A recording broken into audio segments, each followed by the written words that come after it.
મીરા અને પાંખવાળો મિત્ર। એક સુંદર અને તડકાવાળી સવાર હતી। મીરા તેના ઘરના પાછળના બગીચામાં રમી રહી હતી।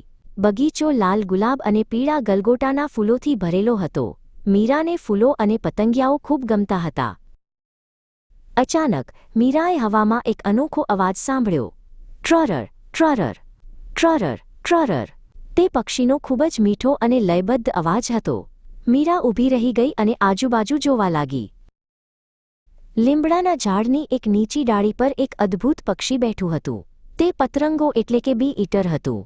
તેનું શરીર ચમકતા લીલા રંગનું હતું અને તેની ગરદન પાસે સોનેરી અને વાદળી રંગની છટા હતી।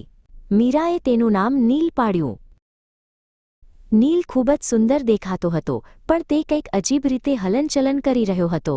તે ઉડવાનો પ્રયત્ન કરતો હતો, પણ ફરીથી ડાળી પર પડી જતો હતો। મીરા ધીમે પગલે તેની નજીક ગઈ। જ્યારે મીરા સાવ નજીક પહોંચી ત્યારે તેણે જોયું કે નીલની એક પાંખમાં પતંગનો એક લાંબો અને ગૂંચવાયેલો દોરો ફસાઈ ગયો હતો। આ દોરો તેને ઉડતા રોકી રહ્યો હતો અને તેને ઈજા પહોંચાડી રહ્યો હતો। ગભરાઈશ નહીં, નીલ, મીરાએ એકદમ શાંત અવાજમાં કહ્યું। તેણે પોતાની નાની આંગળીઓ વડે ખૂબ જ ધીમેથી તે દોરો ઉકેલવાનું શરૂ કર્યું। તે ઈચ્છતી નહોતી કે પક્ષીને વધુ દુખાવો થાય। થોડી જ વારમાં મીરાએ બધો જ દોરો કાઢી નાખ્યો। નીલ હવે મુક્ત હતો।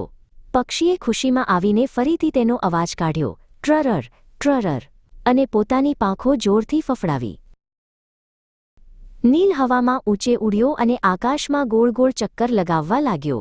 મીરા તેને જોઈને ખુશ થઈ ગઈ અને જોરથી તાળીઓ પાડવા લાગી। તેને ખૂબ જ ગર્વ થયો કે તેણે તેના મિત્રની મદદ કરી। મીરાએ સમજ્યું કે પક્ષીઓ અને પ્રકૃતિની સંભાળ રાખવી કેટલી જરૂરી છે। તેણે બગીચાના ખૂણે પક્ષીઓ માટે પાણીનું એક નાનું કુંડું મૂક્યું અને નીલ માટે થોડા નવા ફૂલોના છોડ પણ વાવ્યા।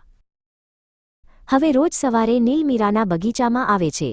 તે મીરાને જોતાં જ ટ્રરર ટ્રરર કહીને તેનું સ્વાગત કરે છે। મીરા અને નીલ હવે પાકા મિત્રો છે અને તે બંને સાથે મળીને પ્રકૃતિનો આનંદ માણે છે।